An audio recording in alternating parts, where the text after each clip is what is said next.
I make this video today in what is one of those periods in the Ukraine crisis where you might call it the quiet before the storm. There continues to be fighting in Ukraine. There's not been much news today from the Bakhmut city and what's going on there, but I've no doubt that fighting there continues. There's been Russian missile attacks across Ukraine, as there are now pretty much every single day. And there's also continued to be fighting around the North Donetsk city town of Krasny Liman. Now, as I've discussed in recent videos, it has seemed to me that for some time now, it's become clear that the Ukrainian offensive, which started in September, dispersed, in my opinion, over far too many fronts, seeking to attack the Russians in every place and succeeding only in Kharkiv region, from where the Russians were already previously pulling out. That Kharkiv, or rather that Ukrainian offensive, has now essentially reduced to a constant attempt to try to capture Krasny Liman. Now, you can see that behind the original objective to capture Krasny Liman, there was possibly a larger plan to advance into Lugansk region, from where Ukraine was expelled back in June, to try to recapture territory in Lugansk. There were even some people who said that Ukraine might have plans to try to recapture Severodonetsk and Lysychansk. Well, to be straightforward about it, I've never thought any of those plans realistic. They all seem to me to be of a sort that were bound to provoke a very strong Russian reaction if they were ever implemented. But anyway, with every single passing day and week that the Ukrainians failed to achieve this breakthrough in trying to capture Krasny Liman, that plan becomes increasingly unlikely or difficult to implement. Quite apart from the fact that the Russians have been, from what I understand it, quietly reinforcing this area of northern Lugansk and have been creating layered defenses there, making a Ukrainian offensive increasingly difficult. The climatic conditions that everybody is talking about are shrinking the envelope for this sort of operation. If it is indeed the case, as everybody is saying, that sometime in the early or middle part of October, the autumn rains will come in and will make these kind of advances, these kind of movements by Ukrainian mechanized forces, equipped now largely with Western equipment, unsuited to this kind of terrain. Well, if that is indeed the case, then realistically, there's not enough time to launch an offensive to recapture Lugansk, any part of Lugansk region, with any real prospect of success.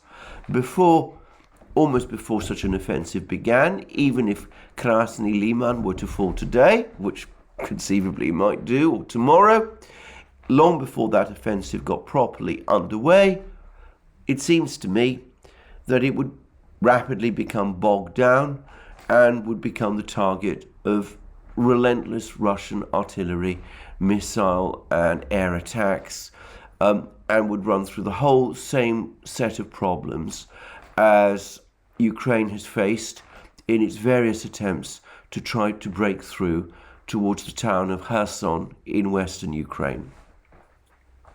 So, why then do the Ukrainians persist with this offensive towards this attempt to capture Krasny Liman, which, so far as I can see, has lost its strategic significance? It's not going to, as I said, form a launch point for a Ukrainian attack on Lugansk, not anytime soon.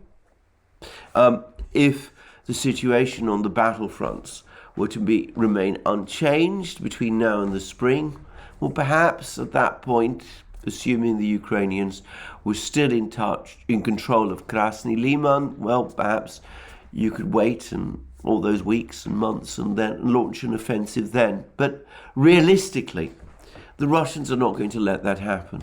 So why persist with these attacks on Krasny Liman? It seems to me that Krasny Liman has now become an end in itself. It's become necessary for Ukraine psychologically to capture Krasny Liman in order to be able to say that it is regaining ground in Donetsk region, even whilst in reality in all the other places of Donetsk region it is losing it. It's now in effect become a totem, a symbolic victory to achieve which hundreds of Ukrainian lives are probably being lost.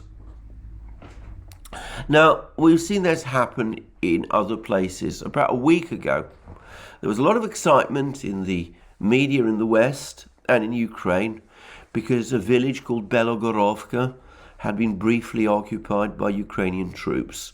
And this is a small village on the border between Kharkiv region and Lugansk region. Before the war, it was inhabited by some 800 people. So we're talking about a tiny place. And as I understand it, it is completely deserted. It's been fought over many times. Sometimes the Russians controlled it, sometimes the Ukrainians. Since the Kharkiv offensive, Ukraine has announced its capture twice. I understand that it's actually now deserted of troops. There are no Ukrainian troops there. There are no Russian troops there. It is now in what is called the grey zone. It is essentially a ruin, impossible for either side to control with any degree of effectiveness. So why this interest in Belogorovka? Well, it was because the Ukrainians were able to say that since they control Belogorovka, which is technically in Lugansk region, it is no longer the case that the Russians control the entirety of Lugansk region. And articles to that effect appeared in the Western media, and in fact they were almost headline articles in the Western media. And it seems to me in a much larger and more significant way, Krasny Liman is a significant town. It was a town of about 20,000, 15 to 20,000 people before the war. More likely 15 than 20,000 actually. But anyway, it was a fair-sized place. It, again, just as with Belogorovka, the Ukrainians are trying to capture it in order to try to show that they're on the advance instead of being again on the retreat. Now, I have to say I can understand the psychology, but I can't help but deplore the tactics. It seems to me that throwing men and machines constantly to try to regain territory is a mistake. I also have to say that throwing away men and machines in the way that Ukraine does to try to hold on to territory is also a mistake. The fact that thousands of Ukrainian troops saw their lives thrown away to try to defend places like Mariupol, Severodonetsk, Lysychansk, to hold to every millimeter of ground, that the same thing is happening now in Bakhmut city. It seems to me that this is an extraordinary waste of life. And I have to say again, this is also, again, it seems to me, very much a reflection of a military that is being controlled, or rather directed, by people who are less interested in the actual battlefield realities than more in the optics of the situation. Now, all of this has been provoked by an article by Lieutenant Colonel Douglas Macgregor, who is a combat officer in the US military. He's actually commanded men in battle. He actually fought and won a battlefield encounter with Iraqi troops during the first Iraq War. And he makes all of these points. He makes the points that holding on to undefendable positions makes no military sense. Recapturing ground that is undefendable or valueless makes no military sense. And he makes some rather insightful comparisons with the policies that Germany followed after 1942, after, I presume he means the encirclement of German troops in Stalingrad, when the Germans held on to territory, attempted to launch counterattacks, and many German counterattacks, right up to the very end of the war, throwing away lives, throwing away machines, trying to stop a Russian advance from the east, which it was becoming increasingly clear was actually unstoppable. Nonetheless, that's essentially what Ukraine is doing. It's been cheered on doing it by its Western sponsors and its Western admirers in the various media outlets. I think that this is all terrible myself, as I've expressed many times. But anyway, one does also get the sense that on the eve of the storm, with the 4 regions of Ukraine, Donetsk, Lugansk, Zaporozhye, and Kherson region. Of course, the Russians don't accept that Donetsk and Lugansk regions are part of Ukraine. As far as the Russians are concerned, these are now independent countries, but no matter. Once all these regions vote, they will vote, and nobody, as I've said, should be in any doubt about the outcome of those votes. Once those regions vote, or say they voted, to join the Russian Federation, and once they have joined the Russian Federation, which I predict will happen by the 30th of September, the Russians, or at least Russian-supported media, have provided a timeline in which they set out the sequence of events. There'd first be votes in the Duma, and then in the Federation Council, the upper house of the Russian Parliament, and then it will all go to Putin, and Putin will then address the Federal Assembly, the 2 houses of the Russian Parliament meeting together, probably on the 30th of September. At that point, these regions will become, in Russian eyes, in Russian terms, a part of the Russian Federation. And all of this is going on alongside Russia's partial mobilization. And again, I read lots of articles in the Western media about these 2 events, about the fact that there's supposed to be intense apathy about the referendums in Ukraine. I wonder how people, Western journalists, know that, given that there's very few of them, if there's any of them at all, in any one of these regions. I'm going to say this. I suspect there's varying levels of enthusiasm. I think in Donetsk and Lugansk regions, which rebelled against Ukraine back in 2014, I think there is genuine enthusiasm for union with Russia. I think in Zaporozhye and Kherson regions significantly less so. But I suspect, and this is my own belief, that if it came down to a free vote, an actual, proper, impartially administered vote, something which is impossible, by the way, impossible in any type of war zone, but put that aside. If there was an open and free vote, I suspect that there would be a majority, even in a place like Kherson region, to join Russia. Perhaps some younger people in Kherson region would prefer to stay with Ukraine in the belief that eventually Ukraine will either become part of the West, which they want to be part of, or perhaps because they have some sort of genuine feeling about Ukraine. But I suspect the older people and the middle-aged people in all of these regions, who make up the majority, will vote to join Russia. They'll get better pensions, get much better rights, and from their point of view, Russia is the sort of place anyway that they probably feel the stronger underlying connection to. But anyway, that's my own view.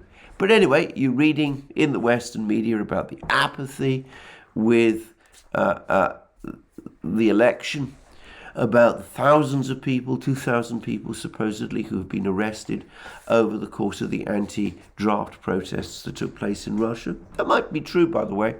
But then what does that mean? People can be arrested and then released almost immediately.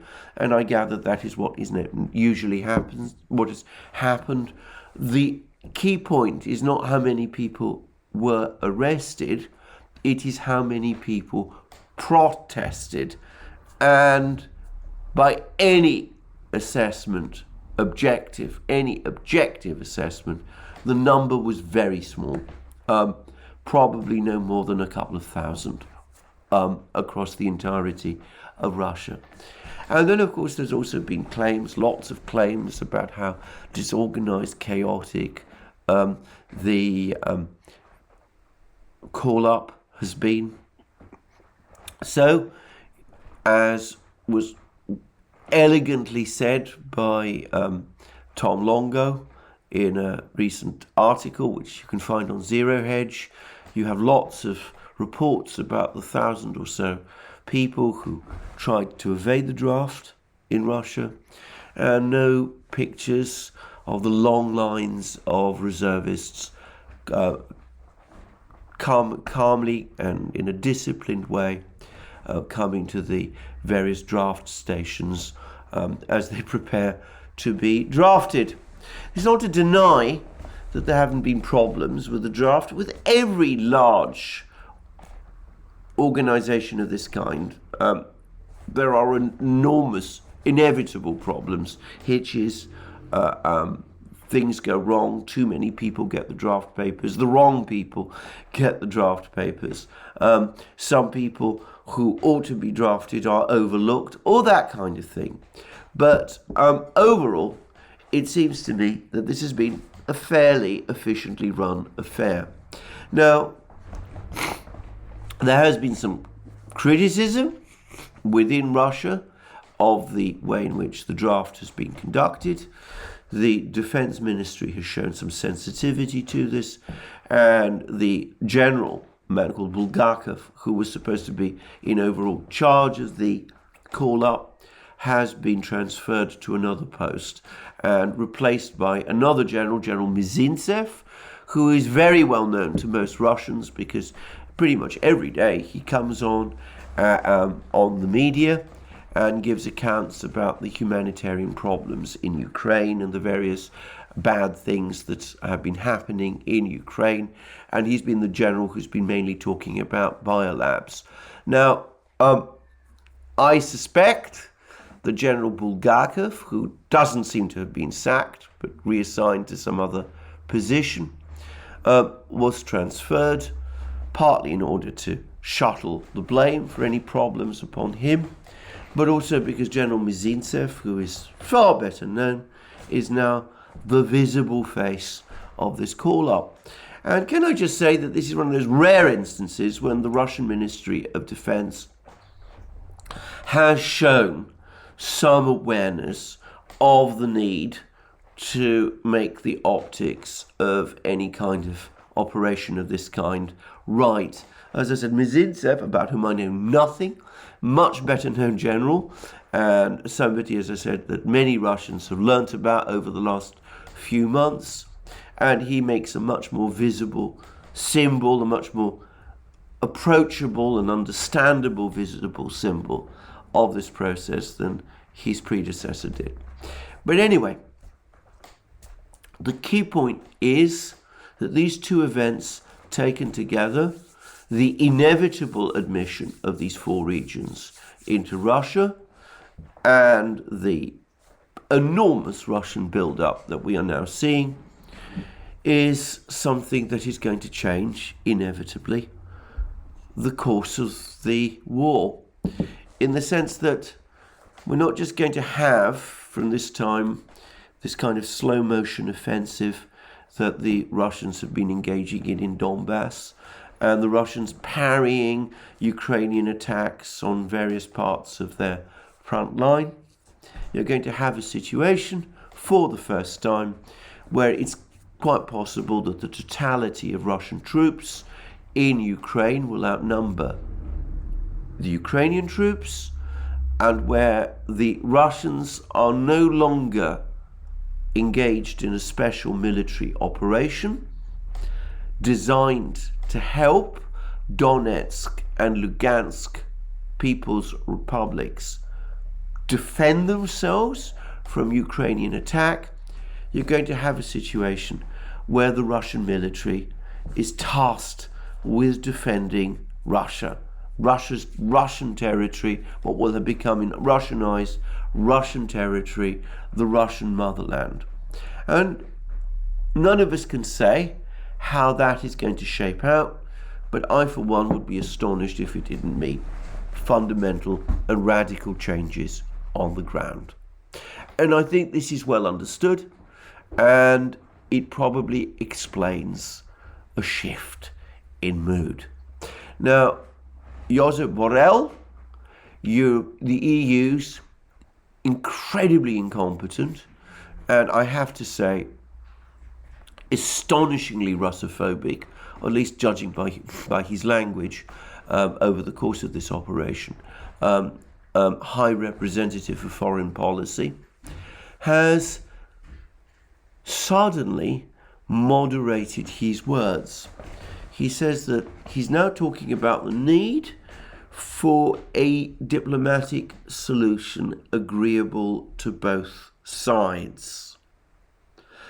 Just a week or so ago, he was talking about the need to defeat Russia in Ukraine. Now he's talking about the need for a diplomatic solution agreeable to both sides. And there's now also rumours, which obviously are only rumours, can't be confirmed, that Saudi Arabia has been engaging in some kind of mediation exercise, perhaps alongside Turkey, to try to find some means to bring a diplomatic settlement of this war to fruition. And there was a leak from a Ukrainian channel which said that the Saudis have basically suggested that a possible way to end the war would be for the Russians to retain control of all the regions, the four regions that are now voting to join Russia, and for there to be some kind of a ceasefire beyond that. And I'm not sure where that leaves Ukraine's NATO and EU aspirations, but at any rate, it would mark an effective cession by Ukraine of what would be around a fifth of its territory and of its biggest industrial region. And there is said to be some alarm about this in Ukraine itself, all the more so as supposedly some people in the European Union, including possibly Chancellor Olaf Scholz, are now looking at this proposal and are taking it seriously, with a real possibility, conceivably, that the EU might eventually swing behind it. The same Ukrainian reports were spreading stories that the British and the Americans remain implacably opposed to these proposals, these Saudi proposals. Now, I want to make one thing absolutely clear. I have absolutely no idea whether a Saudi mediation exercise of this kind is taking place or not.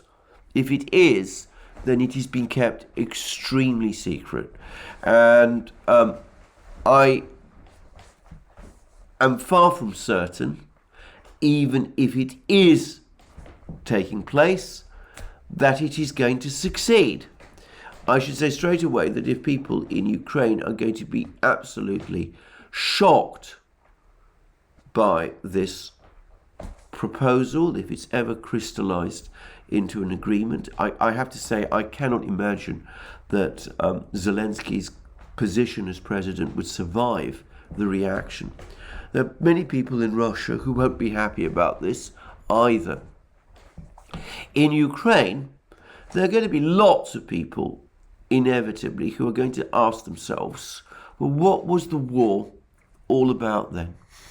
We had better terms on the 29th of March. We were only going to give up we were only being asked to give up Crimea and Donbass. Now, the vast bulk of the losses we've suffered, 110,000 in total, according to Russian Defense Minister Shoigu, and this is probably a true number, the vast bulk of the losses we've suffered since we pulled back on those concessions, that agreement that we made on the 29th of March to basically give up Crimea and Donbass. And after all that expenditure of blood and machines, after the devastation of our civilian infrastructure, after the collapse of our economy, we are being asked to agree to give up even more than that, to give up Kherson region, to give up Zaporozhye region, to agree to a situation where the Russians remain, apparently, close to Nikolaev, within hitting distance of Odessa.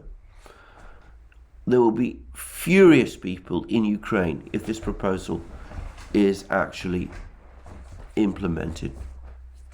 And a lot of people in Russia won't be happy either, because though Putin might still say, as he invariably does, by the way, that the special military operation is primarily about Donbass, it's nonetheless the case that many Russians will feel that there are large Russian-speaking regions of Ukraine, Odessa, Kharkiv, and all the rest, that are still being left under the control of a country, Ukraine, which is mistreating Russians. And they will feel deeply disappointed and very angry that a proposal has been made that doesn't fulfill the entirety of their aspirations. So I'm not sure that this agreement will be agreed. I suspect that Putin and his government would probably sign off on an agreement of this kind, but I doubt very much that Ukraine will do so easily. I suspect there will be a lot of pressure, opposition within the EU itself, and we hear that the British and the Americans are implacably opposed. Nonetheless, if it is the case that there is this Saudi proposal floating around, that the Saudis are indeed engaged in some kind of mediation mission, I would say that is a welcome development.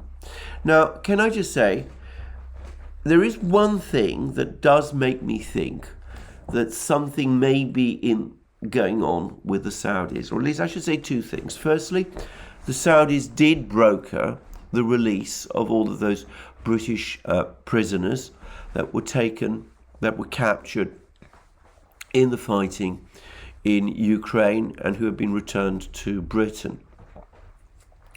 But, so, I mean, they are already clearly involved behind the scenes in some way. And it's likely, as Garland Nixon said in that brilliant live stream that we had with him a few days ago, it's quite likely that that agreement to get those people released is part of some larger agreement, some larger discussion that is going on between the Russians and the Saudis, and has been going on between the Russians and the Saudis probably for some time. So that fact already points to some kind of activity by the Saudis behind the scenes. But there's something else, and that is something that's going on or has been going on in New York. I've noticed that Sergei Lavrov, who is the Russian foreign minister, is spending a very large amount of time whilst there meeting with various Arab diplomats. And in fact, he's just had a meeting with the Gulf Cooperation Council, the foreign ministers of the Gulf Cooperation Council.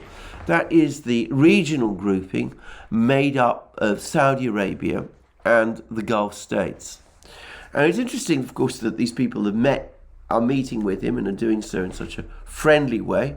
I mean, it again highlights the fundamental truth that Western attempts to isolate Russia are proving completely unsuccessful. But I do wonder why this interest on the part of the Russians in the Arab states, the Gulf states. And I do ask myself what exactly is going on here. Very likely, Lavrov has been given the job of trying to smooth any ruffled feathers in the Gulf and with the Saudis in light of the fact that Iran has now just joined the Shanghai Cooperation Organization. So he's probably got quite a lot of fence mending to do. But this very intense interaction with these Arab diplomats may point to something more. I would not be surprised, given the way the Russians work, if they've basically given the Saudis and the Gulf states the green light to engage in mediation, partly in the hope that perhaps that mediation might succeed. We'll come to that in a moment. But mainly in the knowledge that it probably won't. That with Britain and the United States, and of course Ukraine itself, and other countries like Poland and the Baltic states, so implacably opposed, it won't succeed. But by letting the Saudis do what they can, Russia is in effect extending to them an immense compliment. It's showing to them how valued they are in Moscow, the extent to which Russia sees Saudi Arabia as a friend, a country it can turn to, a country it can work with, and a country whose opinions it takes extremely seriously. And given this complicated dance the Russians are playing with Iran, Saudi Arabia's rival, you can see that there might be some benefit to the Russians from engaging in this kind of mediation exercise with the Saudis, even if at the back of their minds they doubt it's going to be successful, because from their point of view it secures Saudi Arabia's friendship, which is something that the Russians, for obvious reasons, want and see as important. It's diplomacy conducted at that exceptionally high level which the Russians have perfected over the last few years. Anyway, putting all that aside, why are proposals for peace, if they really exist, something to be welcomed? Why is Borrell's language, more moderate language, something to be welcomed? Well, I think this is completely obvious. We are only in this war because the Western powers have consistently failed to seek a peaceful resolution of the crisis in Ukraine. Over the course of that Security Council meeting to discuss Ukraine, which took place a few days ago, Lavrov made a very interesting speech in which he went through the whole history. He made the point that the Western powers constantly dwell on the issue of impunity, and he said that there is indeed been lots of impunity in Ukraine. It is impunity on the part of Ukraine. Ukraine overthrew the Ukrainian Maidan movement, overthrew the democratic and legal president in 2014. They launched a war against Donbass. They reneged on the Minsk agreement. They refused to implement the Minsk agreement. In fact, they even bragged about it. And the Western powers, far from acting to restrain Ukraine, egged it on every step of the way as it did these things. And this remains true right up to this point. Now, that, by the way, is going to complicate hugely any diplomatic compromise, because the Russians are going to say, well, hold on, we may get a deal.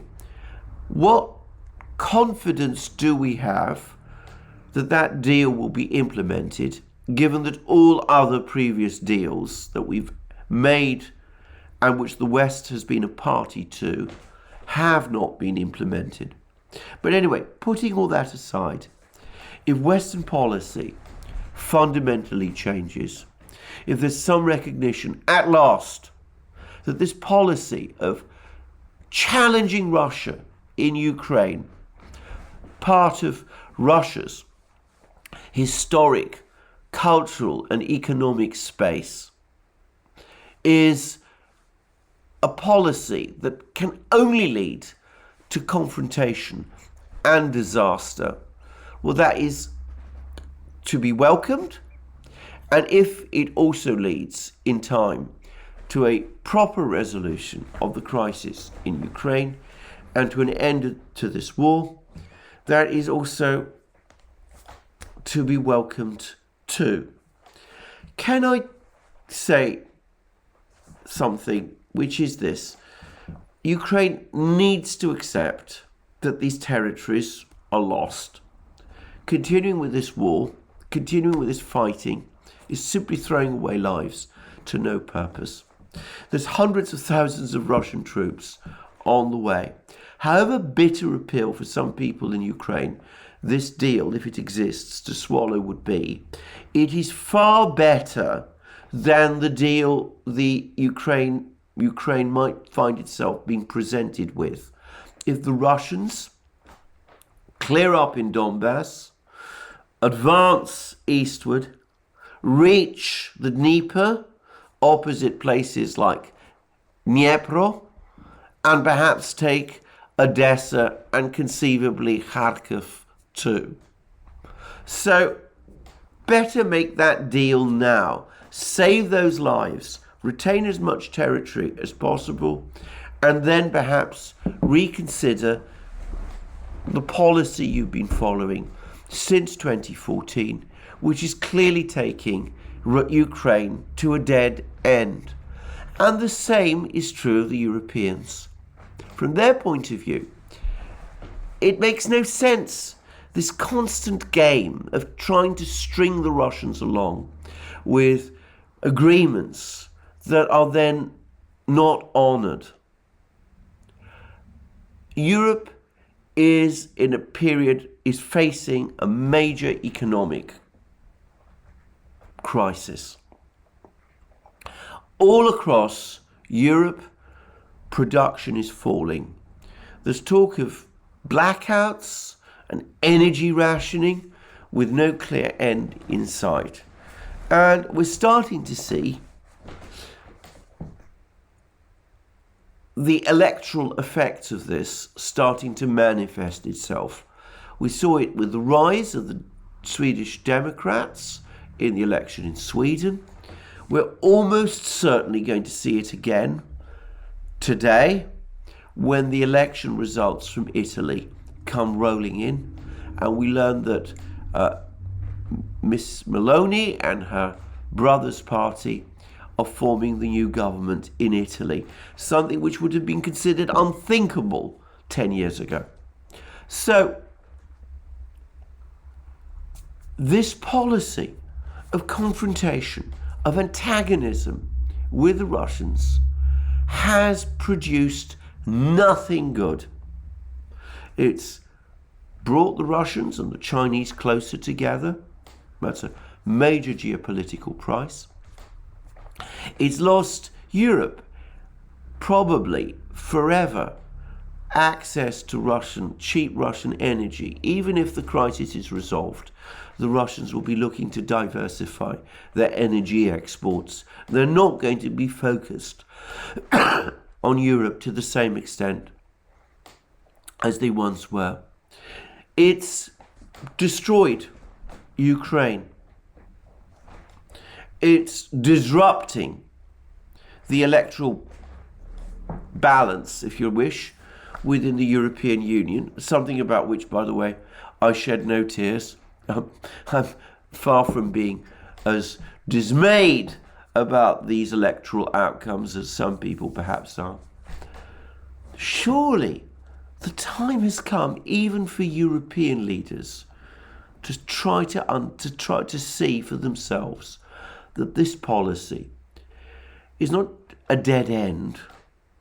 It's a accelerated march into the abyss. So if the Saudis are indeed coming up with proposals of the kind that we're talking about, the Europeans should embrace them. If the British and the Americans are unhappy, too bad. If the Poles are unhappy and the Baltic states are unhappy, too bad. It would have been far better if there had never been this support for the Maidan coup back in 2014. If the European Union had never pushed ahead with an association agreement with Ukraine without discussing this with Russia back in 2013. It'd been far better if the 2015 Minsk agreement had been implemented. But we are where we are, and if this proposal from the Saudis exists, then it should be welcomed and embraced so that this whole war and this whole disastrous strategy should be brought quickly to an end. I said that it would be very bad for Ukraine if the next series of terms they were offered came when the Russians were camped on the Dnieper River. I also said that the terms Ukraine would receive at that point would be far worse than whatever terms are being offered via the Saudis now. I would add that if the Russians reach the Dnieper sometime in midwinter, it is highly likely that what is left of Ukraine will be in deep economic crisis. Well, it would also be a disaster for Europe for that outcome, for that situation to arise.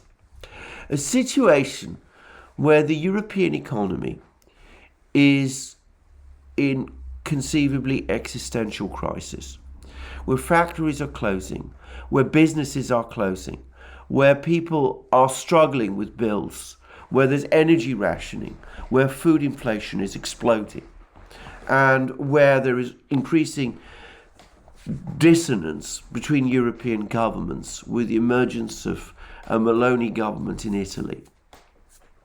With all of these things happening all at the same time, and with no end in sight, how much worse would it be with all of that if the Russians are on the Dnieper and the terms Europe was being offered and Ukraine was being offered was much harsher than the terms that the Saudis are proposing now. Well, we'll see what the Europeans do. We'll find out, no doubt, whether or not there is a Saudi plan. I think there might be, though, as I said, I don't give it much prospect, but I think there might be. And we'll see what Mr. Borrell means when he now talks about a diplomatic settlement agreeable to both sides. Well, on that note, I'm going to end this program. I should make it clear, I don't actually expect a diplomatic settlement. I think the Ukrainian hardliners will block it. I think the Americans and the British will block it.